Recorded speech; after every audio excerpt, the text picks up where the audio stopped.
صباح الفل وصباح الجمال، صباح الانوار على كل حبايبي ومتابعين الكرام. هعمل معاكم النهارده طريقه الكاتشب. النهارده هعمل كاتشب بس، تمام.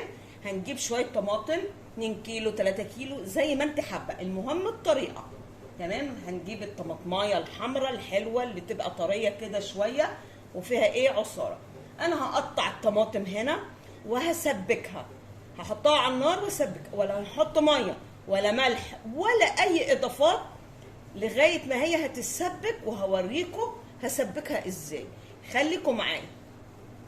بس عايزه اقول لكم على حاجه، انا لما اقطع الطماطم لازم اشيل الراس الخضره دي، تمام. ما ينفعش اسيبها اهي، دي لازم تتشيل اهو. هقطع الطماطم كده واخد الجزء ده هرميه بعيد. تمام تمام يا تيتا. شوفوا بقى، ادي الطماطم بتاعت الكاتشب بعد ما قطعتها، ولا حطيت لها ميه ولا حطيت لها ملح ولا اي اضافات، هي كده بتتسبك مع نفسها اهو. تمام. هضربها في الخلاط، بس انا هطفي عليها اسيبها تبرد شويه، وبعد كده هعمل هضربها في الخلاط وهرجع اسبكها تاني في نفس الحله. تمام تمام. بصوا بقى، بعد ما سبكت الطماطم بعمل هضربها في الخلاط. معلش عشان الصوت. طيب هنعمل تاني. بصوا بقى يا حبايب قلبي، انا اديني بضرب في الخلاط بعد ما سبكت الطماطم، وهاجي بعد كده اروح عامله هصفيه. لازم يبقى عندك مصفايه تكون عيونها ضيقه اهو. تمام. والظهر معلقه، وصفي كويس قوي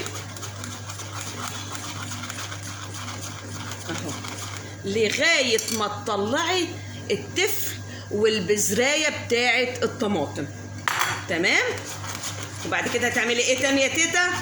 هنروح على النار نفضل نسبك في الطماطم لغايه ما نشوف المرحله هتوصلنا لغايه فين. شايفين اهو اهو، شايفين البذر، شايفين التفل ده. تمام. يلا بقى هنروح على البوتاجاز. شايفين بقى الطماطم بعد ما اتسبكت شويه، بعد ما عصرناها وشلنا منها البذور وشلنا القش وكل حاجه. تمام اهو.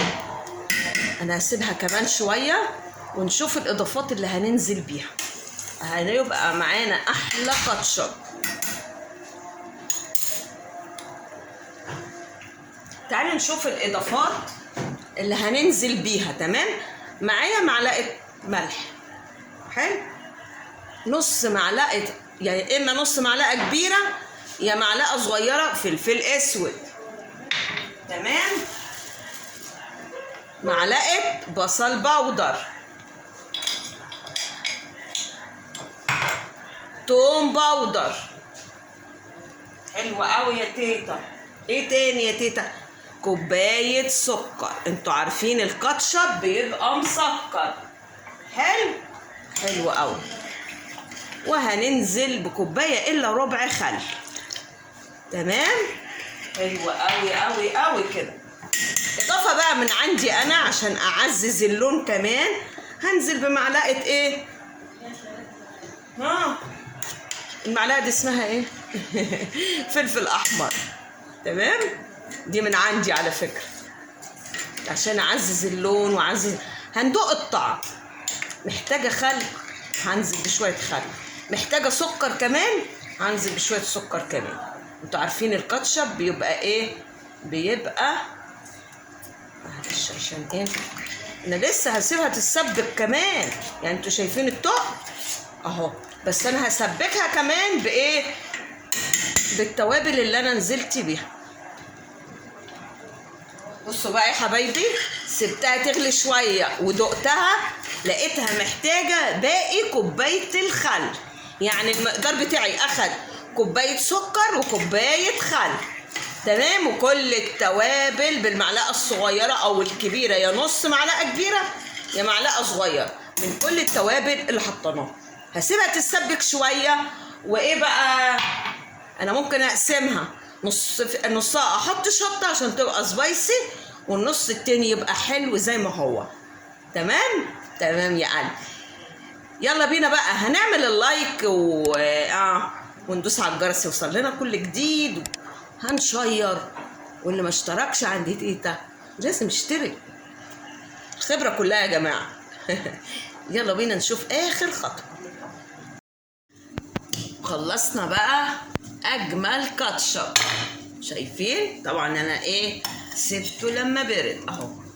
شايفين التقل بتاعه اهو. ايه رايكم؟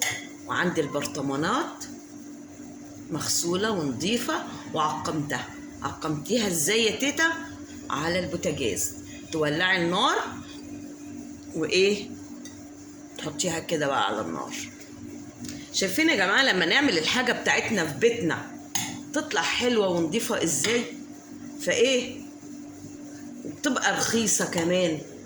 انا هقول لكم ممكن نقول دول 3 كيلو طماطم او 2.5 كمان. تمام. وكوبايه خل، كوبايه سكر، شويه توابل. يعني الموضوع كله مثلا يكمل قد ايه؟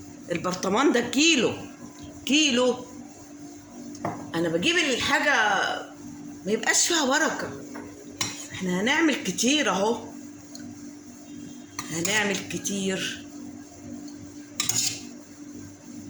وطعمها يجنن بجد.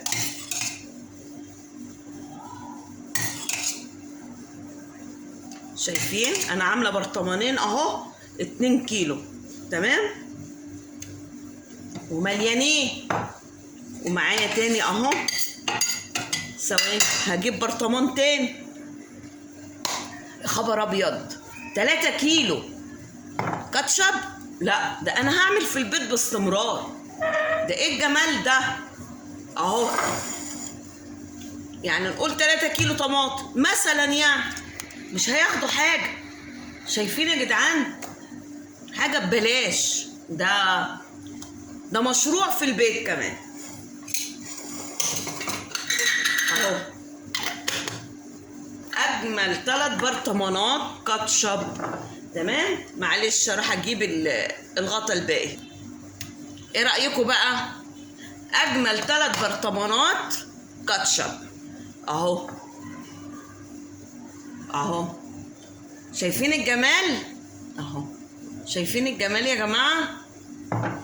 ما تنسوش بقى لايك وشير لقناتي، قناه تيتا في المطبخ، ونشير عشان كل اصحابنا يستفيدوا. هقول لكم باي باي حبايب قلب تيتا.